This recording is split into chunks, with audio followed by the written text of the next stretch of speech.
How to get your DoorDash account reactivated. So if you have deactivated your DoorDash account, by willingly there are a slim chance to reactivate your DoorDash. Also, if you are past the 30 days recovery, you will also most likely will not be able to reactivate your DoorDash account. But you can give it a shot. Open your Google or any browser that you prefer. In the search bar, you can go ahead and search for DoorDash support, or you can type in www.help.doordash.com. Now once you are here, tap on the first suggestion shown, that is the DoorDash support.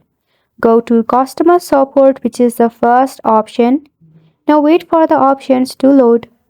At the bottom, you will find three options, that is visit help center, chat with us, and call us. Select the option of chat with us in the DoorDash app. Now once you tap on this option, first step is to get yourself verified that you are a human and not a robot. Then go ahead and verify yourself. After that, you will be redirected or connected with an agent where you can go ahead and state your problem. Do as the agent suggests and instructed, or wait for a while to a recovery mail.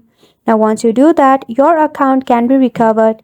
Make sure to go ahead and give this a try, and thank you so much for watching.